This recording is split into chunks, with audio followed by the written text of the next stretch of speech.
एक इमोशनल कहानी। एक शहर में अनिल नाम का एक इंसान रहता था। अनिल एक कपड़ों की दुकान पर काम करता था। उसकी बहुत साल पहले शादी हो गई थी। अनिल को हमेशा से लड़का चाहिए था।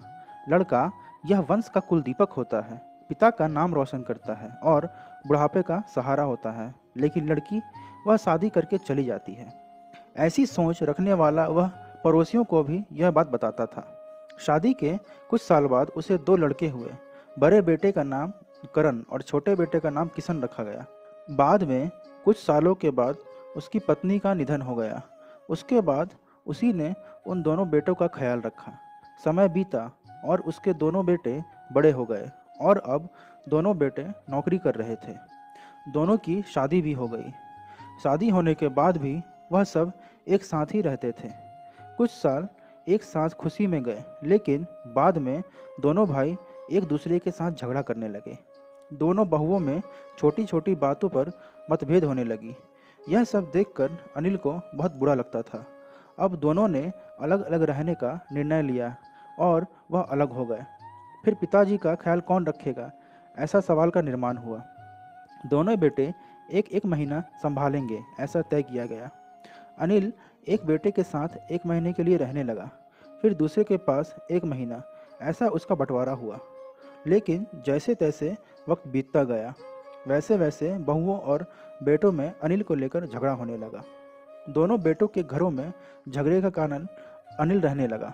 यह बात अनिल को अच्छे से समझ में आ गई थी। अब अनिल को पुरानी यादें याद आने लगी थी। उसने ज़िंदगी में कितनी बड़ी गलती की थी, यह अब उसे समझ में आ रही थी। पर अब इसका क्या फ़ायदा। आखिर दोनों बेटों ने पिताजी को वृद्धा आश्रम भेजने का निर्णय लिया। एक दिन दोनों ही पिताजी को लेकर वृद्धा आश्रम में गए। वहां जाने पर सभी औपचारिकता पूरी करके पिताजी को मिलकर वह दोनों अपने अपने घर वापस चले गए। बेटे घर जाने के बाद अनिल बहुत रोने लगा। उसके बाद वृद्धा आश्रम में कई लोगों ने उसे समझाया, पर वह बहुत दुखी हो गया था। अनिल को वृद्ध आश्रम में आकर 8 से 10 दिन हो गए थे। वह किसी से भी बातचीत नहीं करता था और एक पेड़ के नीचे बैठकर विचार में मग्न रहता था। वहाँ के लोग उसे पूछते थे, पर उसने किसी को भी कुछ भी नहीं बताया। कुछ दिनों में वह एक व्यक्ति से थोड़ा बहुत बोलने लगा। बाद में दोनों की अच्छी दोस्ती हो गई। एक दिन वह दोनों बैठे थे, तब वह व्यक्ति अनिल को अपनी कहानी बताने लगा। वह बोला, मुझे एक ही बेटा है।